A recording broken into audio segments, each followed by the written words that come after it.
Most airlines have an average fleet age of around 15 years, with many of them wanting to acquire even newer jets. In fact, there's an industry award for the world's youngest fleet by Ch Aviation, with Indigo receiving it in 2025 for its less than 5-year average aircraft age. Now, that's pretty young. However, that does not mean that planes will only last a couple of decades. In fact, the US Air Force still flies the B-52 bomber, which was last delivered in 1962.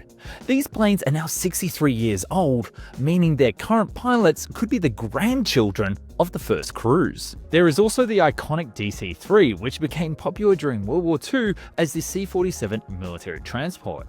It first flew in 1934, with the oldest airworthy airframe, the flagship Detroit, coming off the factory floor in 1937.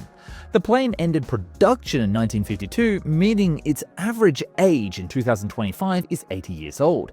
Still, some examples are still flying today, carrying cargo in some of the most remote places on Earth. But how about passenger airliners? What is the oldest jet you can still fly on today? After some digging, we found that Nolina Aviation, a Canada-based carrier, happens to own the oldest passenger jet still in regular service. Although the company is primarily a charter service, it does fly one regular route from Montreal, meaning you have a chance to fly on the Boeing 737-200C with registration CGN-LK. Now, this particular aircraft, with the manufacturer's serial number 20836, first flew in 1974, making it more than 51 years old by now, thus taking the crown for the oldest passenger jet still in service. Even though the airline maintains a single regular route, its main business is specialized cargo charter flights, serving the needs of various clients, including those in the oil and mining industries, as well as the Canadian Armed Forces. So they need to reach remote sites and communities that are often only served by ice or gravel runways, thus making the 737-200C uniquely suited for the mission. And boy, you have to see some footage of this thing landing because it really is incredible. Aside from its capability to land on less developed airfields, the C variant that the airline flies can be quickly converted to carry passengers, cargo, or both. This makes it quite flexible for the needs of whoever charters a jet, allowing them to carry people and the equipment they need in one go. This Boeing 737 did not start its life with this airline, however, so let's go back in time and see how it went from Boeing's Renton factory, crossed the Atlantic several times before finally settling into the Great White North. This twin jet was first delivered to Transavia Holland on May 17, 1974, under its own registration PHTVC. This was a low-cost carrier based in the Netherlands that was founded by two Americans in 1965 with 3 Douglas DC-6s. By 1969, it had grown enough and was able to acquire 14 second-hand French Sud Calavera twin jets. It seems that the company was doing well, as just 5 years later, it acquired brand new Boeing 737s. The first 737 to arrive was christened the Neil Armstrong, while our hero for today, the jet we're talking about, received the moniker Richard Gordon. This was the Apollo 12 command module pilot who orbited the moon whilst his fellow astronauts bounced around on the lunar surface, which would have been one of the most loneliest missions because unlike the other two down on the ground who had each other and plenty of moon rocks, this guy just had to circle for a few days by himself in deep space. However, for reasons unknown, the airline's first 737 was pulled from service after a year. We're also unsure if Richard Gordon continued serving past 1975, but records show that even though Transavia maintained ownership of the aircraft, it was leased to other operators all over the world.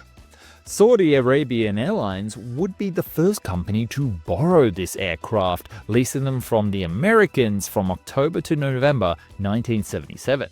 Although this seems like quite a short time to lease an aircraft, it did coincide with the Hajj pilgrimage to Mecca from November 11th to 17th of that year. This helped the airline expand its capacity quickly, especially as some estimates bring the number of pilgrims during that year to over 1.6 million people. Aerolíneas Argentinas was next in line after Saudi Arabian Airlines, when it leased the Boeing 737-200C from December 1977 to June 1978, changing its registration from PHTVC to LVMDB. This airline would be the flag carrier of Argentina and acquired its first Boeing 737 in 1969. However, it seems that the airline needed to increase its fleet size owing to the expected increases in passenger volumes because of the 1978 World Cup in Argentina, which was held in June of that year. The plane was then returned shortly after and reverted back to its original registration. So far, this plane has seen 2 major events across the globe and is nowhere near Canada, so let's see what happens next. The plane did not see another lease for 2 years until Austrian Airlines leased the plane from April to November of 1980. After 5 months, it had its first long-term lease with Air Malta when the national airline of Malta used it for flights starting from April 1981. The airline must have loved flying the type, as it ordered 3 brand new Boeing 737-200 Advanced models in March of 1982. The Transavia 737 was then returned to the Netherlands in March of 1983 after arrival of these new planes. The Boeing 737 was then sent across the Atlantic once more in 1983 when Air Florida leased the plane from June to December.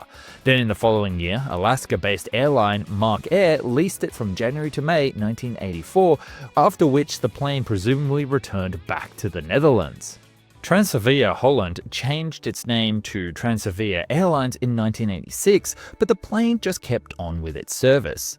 The plane would then be hired out for intercargo service in France, where it initially served in its cargo configuration from December 1989 to April 1990. It was then converted to an air charter service for ICS, intercity service from April to October of the same year.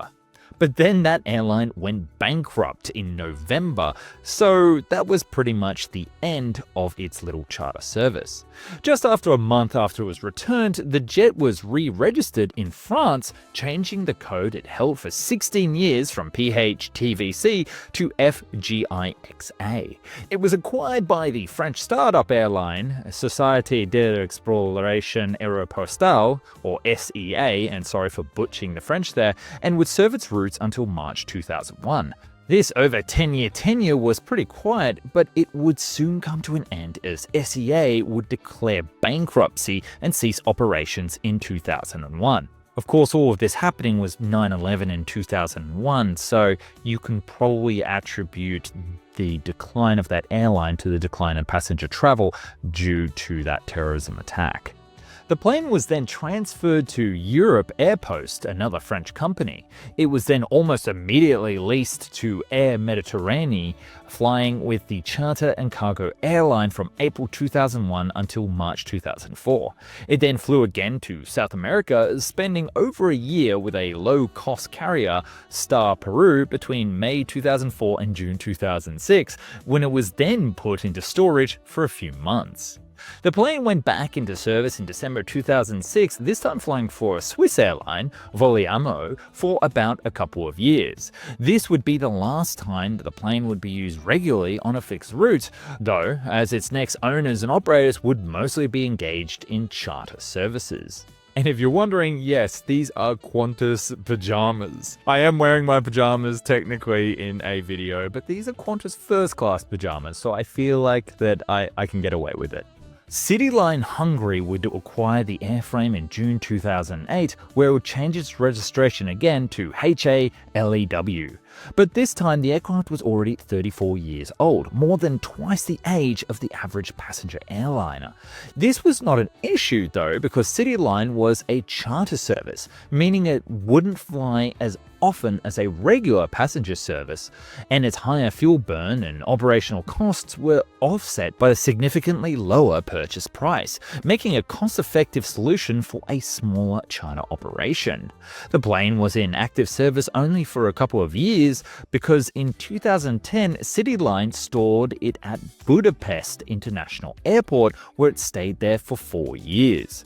Obviously, it wasn't really that crash hot if they had to put it away into the storage. And this is where its current operator, Nordlinia Aviation, comes in.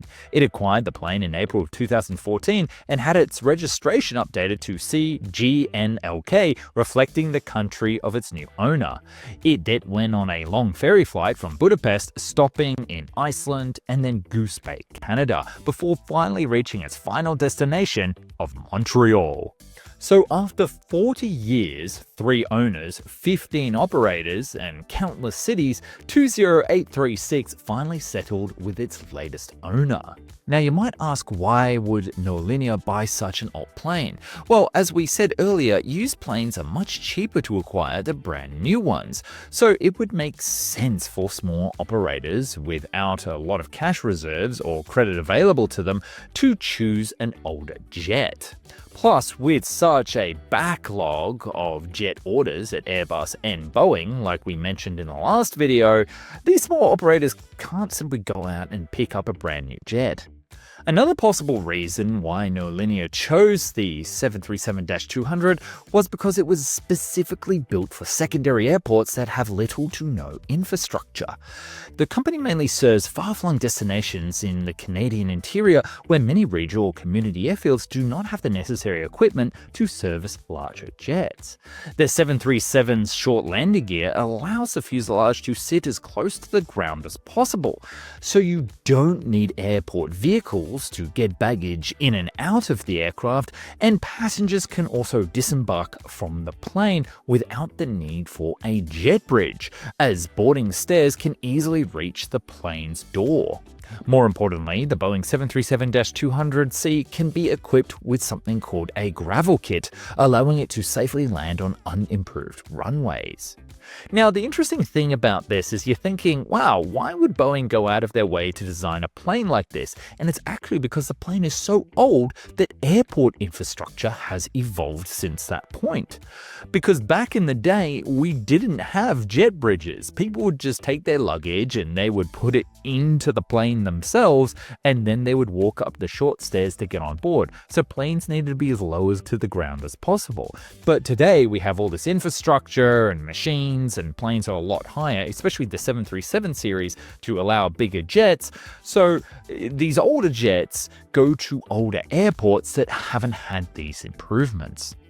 Aside from this particular 737-200C has a quick change cargo system, allowing experienced ground crews to convert it between cargo and passenger missions in as little as 11 minutes. There's also the option to carry both, so clients that need to bring both personnel and equipment to their sites can do it all in one go, saving both time and money. At 51 years old, 20836 is one of the oldest aircraft still in service today, and it's the oldest Boeing 737 that still flies commercially. As long as Nordlinia keeps up with its maintenance and service and finds the spare parts it needs to keep her in tip-top condition, the plane could potentially fly well into its 60s and 70s. The Boeing 737-200C is the perfect plane for Nordlinia Aviation. More than its cheap acquisition costs, it offers the best combination of speed, range, and capability, giving the company a unique jet that fits its clients' needs. Because of this, the company keeps more than just 20836 in its fleet. In fact, Nordlinia claims that it's the largest fleet operator of the Boeing 737-200 type in the world, with 7 units in service and 1 in storage. We just hope that it can keep flying these beautiful jets well into the future, allowing the 737-200 to keep its legacy alive. And perhaps our favorite jet will reach its 100th birthday before too long. Thanks for watching.